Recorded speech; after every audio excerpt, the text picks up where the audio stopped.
We have more and more statistics at our disposal to help us make fantasy decisions. Let's talk about some advanced stats right now on FFT and 5. Adam and Heath here. It is Tuesday for us, Wednesday for you if you're listening. Thank you very much for being a loyal audience member. We're going to talk about some stats that we like, some advanced stats that we like, and we're going to have Jacob Gibbs on, and Jacob Gibbs lives in this world. He's going to be on the full-length show to talk about advanced stats. So talk to me about air yards, both for quarterbacks and for wide receivers. We call that ADOT for wide receivers, average depth of target. For quarterbacks, intended air yards per pass attempt. This is how far they're throwing the ball down the field every time they throw or every time they are targeted. How does it impact your fantasy rankings and decisions?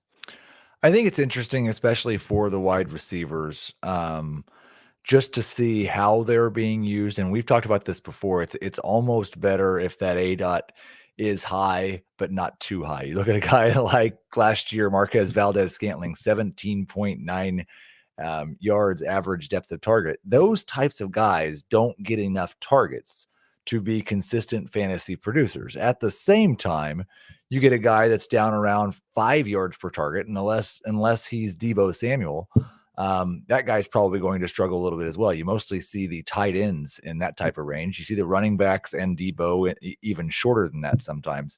But if I can get somebody, in that 11 to 12 range that's still doing things after the catch as well, then that's where you've really got some money. And the guy that I want to look at that's always up there in ADOT, except for his best year, is Cortland Sutton. Cortland Sutton's played 4 years. His ADOT's been 14, 11.6. That was his best year. And that's not low, but it's not going to be a league leader, 11.6 average depth of target. And that was a 1,100 yards for Cortland Sutton, and just a very solid season. And then he only played one game, had 6 targets in 2020, but his ADOT was 17.7. Last year for Cortland Sutton, it was 15.4. So how should I interpret this? His best year was by far his lowest ADOT year. It was still high, but not super high. But, it's going to be higher than Jerry Jeudy's. It's going to be high. So what does that mean for Sutton? Because I'm very hopeful for him, but should I pull it back? And by the way, which quarterback had led the NFL in air yards per pass attempt last year? That was Russell Wilson. So maybe it's a good fit. Yeah, I think like the first thing you should take of that is you should just push the Heath is right button on what I said about the get a guy in that 11 to 12 range that can still do something after the catch, because that's when Cortland Sutton was good. Right. It's interesting comparing him to Jerry Jeudy, because the year that Jeudy played when Cortland Sutton was not there, he had an average depth of target of 13.5. Last year that fell to 10.5. I would say if Judy's going to be around 10 to 11 and Sutton's going to be at 14 plus, then Russell Wilson might be one of the quarterbacks that he could have more success because of that. We're probably not. Now, maybe one of these guys will be, but I don't think either Jeudy or Sutton's probably going to be the guy that gets 150 targets and averages 8 yards of targets just good because of volume. You're going to be good because you hit on those big plays with Russell Wilson. And according to the way they were used last year, it looks more like Sutton would be that big play guy. Now, the difficult thing of that is everything changed for those guys. They've got a new quarterback. They've got a new coaching staff. We don't really know for sure how they're going to be used. We wanted to look at two similar competing, complementary. I guess I'll call them complementary rushing advanced metrics. This is tackles avoided per rush. And what was the stat you were looking up? Broken tackles divided by rush attempts. So basically you break a tackle once every how many rush attempts? Right. And this is you avoid a tackle every however many rush attempts. So we're looking at the best at avoiding and the best at breaking tackles. Seems like pretty useful stuff. We looked at the top 10 of each, and the 4 running backs who made the top 10 of both lists were Javonte Williams, with a minimum of 100 carries, by the way. Javonte Williams, Dearness Johnson, Ramondre Stevenson, and Najee Harris.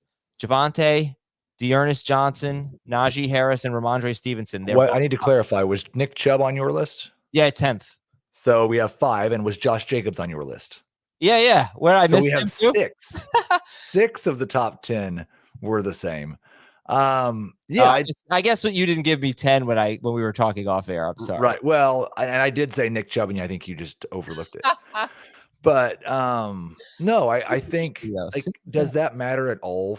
This is a good lesson in a couple of things. One, we have multiple sites that are trying to measure the same thing in slightly different ways, not just at running back, but at a variety of positions. So I think it's good to look at those in comparison to each other And if multiple sites are telling you the same thing about a player, then it's true, probably.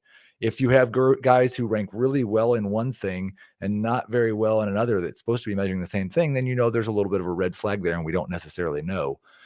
The other thing is that, like, context matters. I don't know how much it matters that Dearness Johnson is good at breaking tackles unless Kareem Hunt and Nick Chubb get hurt.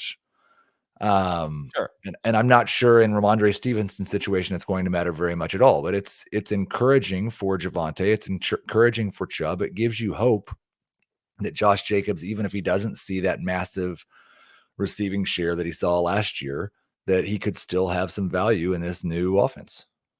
Yeah, and I'm looking at last year, the top 10 of the avoid rate. Mike Davis was number 1. So it does make you wonder how much it really mattered. But Mike Davis apparently not so bad at avoiding tackles. I don't really know what to make of that, but I think there's also something that you can see in this stat is that guys who Mike Davis is also number 1 in broken tackles per rush attempt in 2020 as well. Guys who play behind really bad offensive lines get opportunities to make a lot more tacklers miss. I mean, yeah, but on the surface, I know we're going long here. To say a guy has been he was number 1 2 years ago and top 6 or so this year in both broken tackle rate and avoided tackle rate. If I didn't know better, I would think that was a star. So it's pretty interesting. And it's Mike Davis. And he was one of the big outliers because he was 30th in 2021 in terms of attempts per broken tackle. So he was not top 10 in both this year. He was in 2020. Okay, he was just top 10 in the avoid rate. Gotcha. He was basically tied with Jamal Williams last year. There you go. All right, we have got to go.